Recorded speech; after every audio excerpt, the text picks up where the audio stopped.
these years na sabi mo nga, may struggle pa rin, tuloy-tuloy ang struggle, pero Oo. andito ka pa rin, nasa limelight ka pa din. Bakit nga ba? Alam mo, unang-una, I'm so happy that maaaring, ayoko ko namang sabihin na ito cliche, na I found my Lord in me. Well, ito nakakatulong talaga. Kasi, ang aking kasing mantra sa buhay ko noon, parang lagi tinatanong sa akin, anong magiging advice ko? So, number one, know yourself.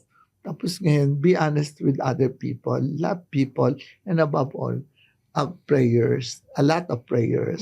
And then, have a very strong faith with the Lord. And that I think, yun ang naging guide ko sa aking buhay. And because of that, parang it's easy to be happy. Pagka ganun, wala kang kinikimkim na sama ng loob. Mahal mo ang iyo kapo kahit inaaway ka nila. Siyempre, dito sa karir dito, hindi mo mawawala din yung inggitan. Kahit nga kumisan ako, sarili ko nga na pagka may ungus sa akin kaunti, may inggit agad sa akin, pero biglang papasok sa isip ko, ay, may inggit na naman ako, ayoko nito. May mga ganun ba ako? Sa height ng career mo, Mama Rene, nandun nga yung flashing of lights, di ba? Ang palakpakan, ang glamour, ang glitz and glamour. Paano mo nakita si Lord? Bata pa naman ako, pamilya namin, kahit sa aming paghihirap, lagi kami nakaangklat sa Diyos. So, foundational Talaga ito. Talagang foundation namin is Catholicism. The Roman Catholic.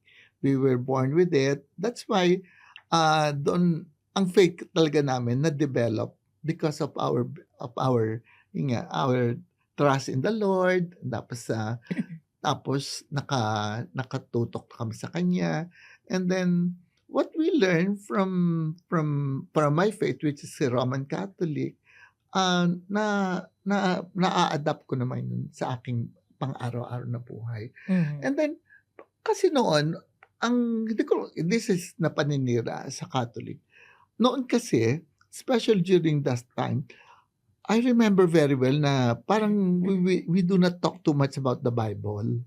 Wala akong masyadong nalaman tungkol sa Biblia. May natutunan kami, pero basic through catechism, no?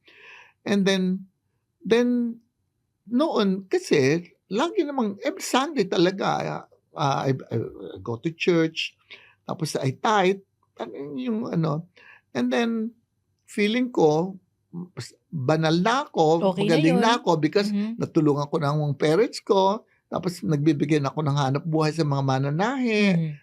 Feeling ko okay na akong ganun. Pero parang may feeling pa rin ako na there's a vacuum in myself. Parang may kulang. Parang may kulang, no? Sabi ko, sandali, bakit ganito? Parang malungkot pa rin ako. Dapat magsaya na ako dahil na-achieve ko na yung gusto ko. Hindi ko pa naman na-achieve fully, pero I'm going up there na.